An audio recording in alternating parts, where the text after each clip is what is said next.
back to the channel. Welcome to another episode of Extreme Exotic Whips. And I almost messed that intro up. Let's start it again. Welcome back to the channel. Welcome back to the vlog. Welcome to another exciting episode of Extreme Exotic Whips. Giving you the latest and giving you the greatest. I know I've been going for 3 months though. It's been crazy. Stuff been going on, with this car, like back to back to back to back to back. But yeah, I am back. So happy New Year, Merry Christmas, all that stuff the above. The last time I was around was during Halloween time, and then got kind of crazy, especially with this car here. This car's always needed some daggone stuff, man. And then yeah, so now the latest developments we're gonna go to the current problems that we have, and then I'm gonna show you what was done, as far as stuff that has been replaced, regular mandatory parts that need to be changed, stuff like that. But we're gonna start with the hood. That's the major culprit, because if I go too hard in this car as far as like spirited driving, going fast, inside here becomes smoky, and under the hood starts smoking. Let me show you why. All right, so we got the hood open. Here we go. Nothing crazy. It's nothing broken in here actually. Just clean it, but we're gonna clean it again. So the major culprit inside here, everything else is fine, is just that we have like a leak going on over here. BMW has been notorious for leaking from time to time. But over here, I need to change this right here. What you're looking at right here is the valve cover gasket. So it's divided in 2 parts. There's a rubber seal right there. You can't really see it, but that has to get changed, and then this other plastic piece right here has to get changed. So what happens is when that starts leaking, a little bit of oil start leaking. I just checked my oil levels, they're fine. It leaks on the exhaust manifold. So when that happens, smoke comes up. Say you cut on heat, what happens? Where does the heat go? Smoke. All that comes out through here. So it comes out through these vents right here, make the car smell smoky. So we don't want that. So that's the next thing we gotta get. I don't know how much the job costs. As far as parts wise, going to Napa Auto, we can get these 2 things for cheap. The plastic part that lays on this part is pretty cheap. And then we have the other part, which is like 100 and change, which goes right here.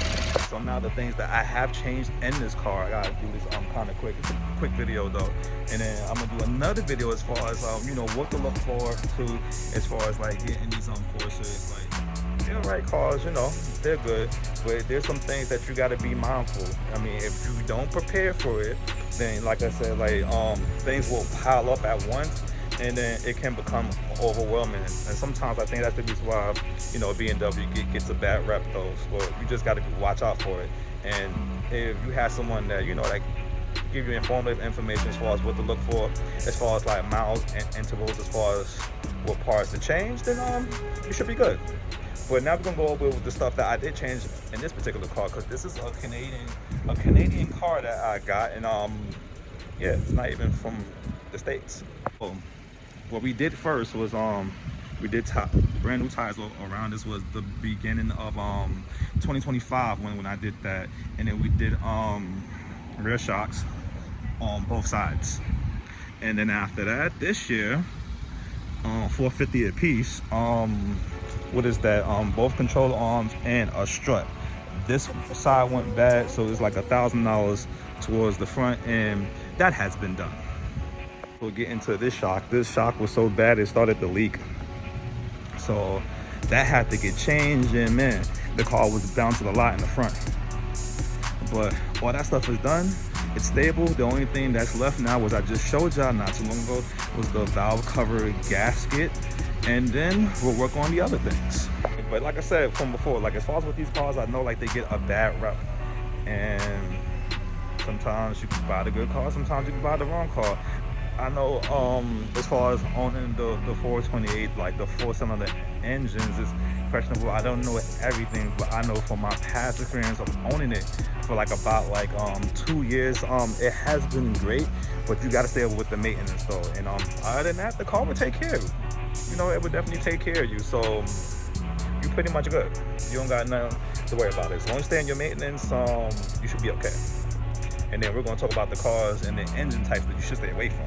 Alright, so without further ado, I know I dragged this video kind of long. You know, it's supposed to be like a short one as far as stuff about this car. It's like what I did with, you know, where it's been and where is it going, and you know, same old, same old.